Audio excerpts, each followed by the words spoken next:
welcome to another Duality Gamecast. In this one, we're going to be covering Luke Cage, the Netflix show. We're going to try to go episode by episode, releasing them in little blocks so you guys can see our opinions. You guys can comment and tell us what you think and how we think things are wrong in the show. And basically, we're going to try to cover everything in little small blocks and release it over the next couple weeks. We're going to start right off the bat with episode 1 of season 1. We're going to try to give our likes, dislikes, what we're thinking, and most importantly, we want to know what you're thinking. So let's just start off by talking about the show. Very first thing we see, basically, is the opening intro graphics. Right.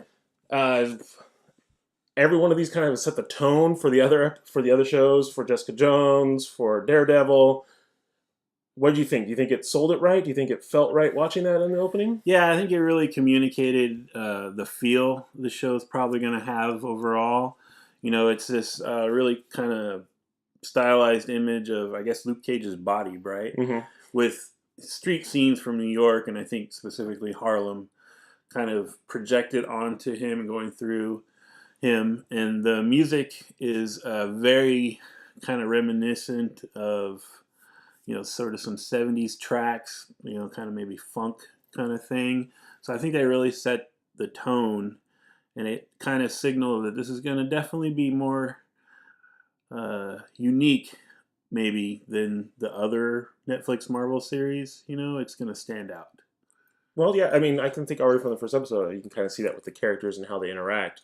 There's a lot of music in this show, and it's something that I think it sticks out, but in a good way, I guess what you're saying. Like, a lot of times it's just kind of like scores you're hearing. In this, it's a lot more evocative. I feel like the music really, it's kind of a character in the show. Right. Just in the first episode, which is all we watched so far. We're going to do these one at a time and basically give our opinions after every episode right after we watch them, so it's all just kind of our first instincts.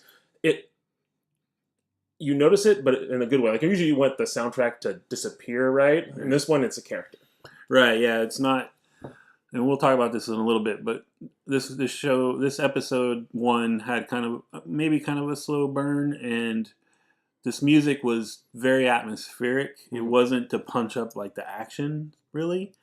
So you got a lot of, again, 70s sort of funk and soul feel to it. Especially there's scenes in the club owned by the villain, Cottonmouth, where you have a live act singing, and it's very soulful. And then there's a lot of incidental music everywhere throughout that reminded... Everything kind of was very evocative of the 70s to me. You know, the Luke Cage character kind of came out of the blaxploitation Hollywood thing. And they're linking to those ties for sure, but not... And again, we'll talk about this in the pacing and everything. They're not really going, you know, full on stereotype like a blaxploitation movie, Right. But they are making those cool kind of links, I think, and the music was a big one for that.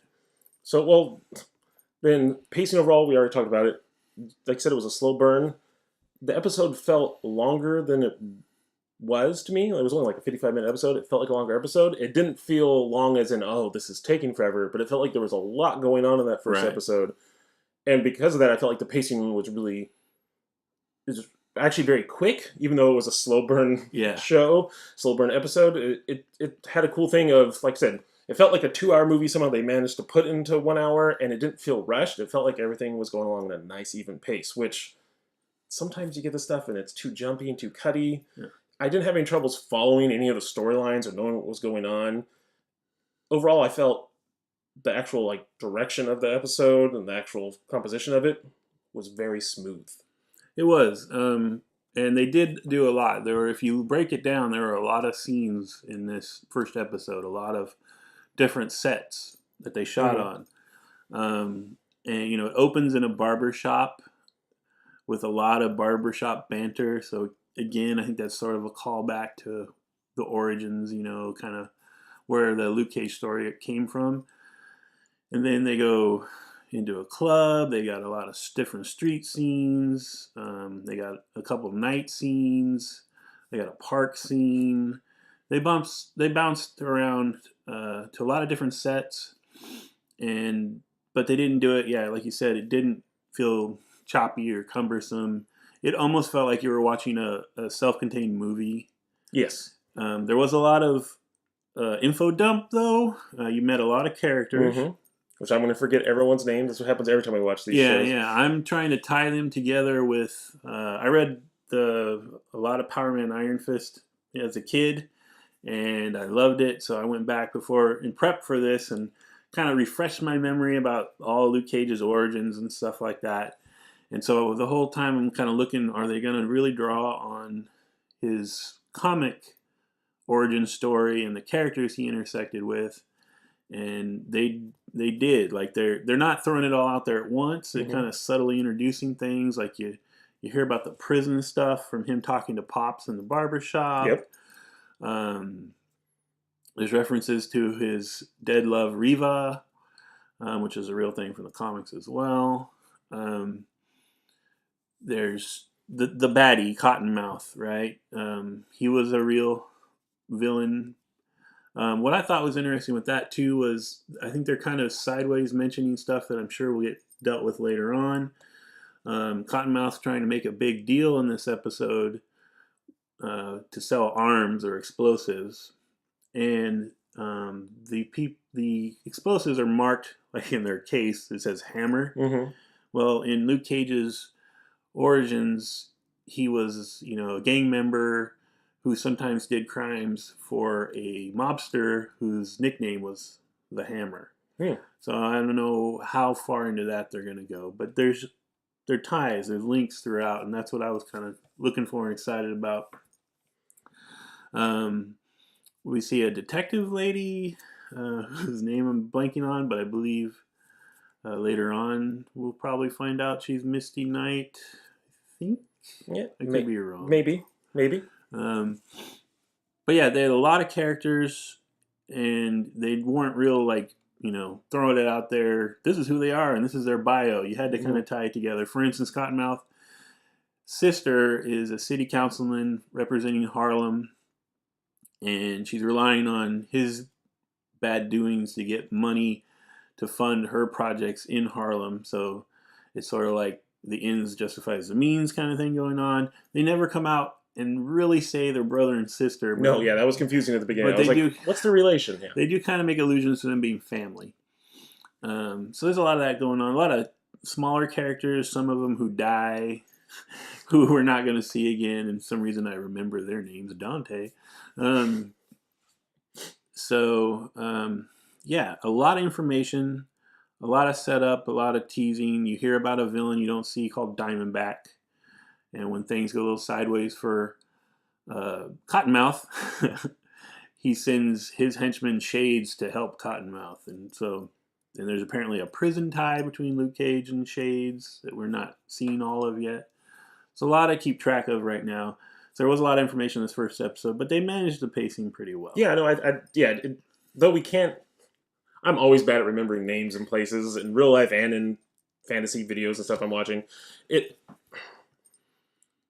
I instantly can kind of, it's the type of thing where they gave everybody kind of like an archetypical trait. Like they have the one-dimensional side of people, then they spread them out, I'm sure. Yeah. Like I can already see there's more depth to a lot of the characters than just them being just the bad guy or just the good guy. Which actually, when I think about it, something I want to comment is that to me, Luke Cage, it's kind of funny that he's the third of these shows they've had, because to me, he's the most likable character they've had so far. Like as the lead, as opposed to Jessica Jones, and opposed to Daredevil, he's the guy that you want to hang out with and spend time. He's the guy that you like. The other people are all jerks. It's kind of interesting to me that it took us this long to get to the actual good guy. But it's funny too because I think in terms of superhero morals, I think he's kind of between those two characters. Because the Daredevil Matt Murdock character is just all about, vigilantism, bashing people's heads and fighting crime in Hell's Kitchen. Mm-hmm. Jessica Jones is the burnt-out anti-hero who just wants to drink and be a private detective. And why won't people leave me alone? And Luke Cage has his power, and he knows right from wrong, but he's like the sleeping hero, the reluctant hero. He doesn't doesn't want to get involved. He's still clearing his head from all the horrible things that have happened in his life. Mm-hmm. So he's not really an anti-hero, but he is definitely a reluctant hero. So I'm interested to see, because in the comics, obviously, he becomes hero for hire, and does all the big-time superhero stuff. And so I'm curious to see that evolution over this episode. Or not this episode, this series. Yeah, the season. Is he going to become the fully realized kind of superhero guy by the end of it? Or is it still going to be kind of a localized hero for hire thing at the end? So having said that, what do you expect, or what are you hoping for in the next episode? In the very next episode, I would like to see some Luke Caging it up, as things it is. There was, like we were saying, there's a very slow-paced show. There was a little action sequence at the end. I would like for them to maybe give us a little bit more of exploring the superhero aspect of him in the next episode. Maybe give it like a good 10-15% of the episode type of thing, so we can kind of see him let loose more. And then, there's the whole thing with the cop or detective who's, at checking stuff out and says she's an auditor. It turns out she's actually a detective. I'm sure that that's going to be the two parallel stories, right? It's like going to be his A and her B story, and they're going to keep crisscrossing as they go. I'm wondering, I'm kind of hoping there's going to be more than just, maybe I don't know, but that there's more than just bad guys doing bad guy stuff for money. I'm hoping that there's maybe an extra level to, like, a slightly higher goal in mind for either the councilwoman or the guy who owns the club. But I don't know. I guess I'm just hoping to see more, really. Yeah, I'm anticipating we'll probably get a little bit more of a reveal of the Diamondback guy, who seems to be some kind of higher level mobster, gangster, villain guy than Cottonmouth. So he's probably the one who's going to make things more complex, I'm guessing. Mm-hmm. The one thing I'm hoping doesn't happen in the series, though, just real quick, is I hope, because Luke Cage has already had a romantic interlude with the detective, I'm hoping there's just don't kidnap her and have Luke Cage have to kill a building to get her out or something. We've already seen that actually in kind of a Marvel thing. So I'm just hoping they don't do that. Yeah. All right, guys. I think we're going to wrap it up for right now. This first episode is definitely a little longer than the future ones because we wanted to kind of set the tone. But we're coming right back. Check for episodes 2 and 3 of this. And then early next week, we plan on finishing up the series, hopefully. So come back and check it out. Thanks, guys.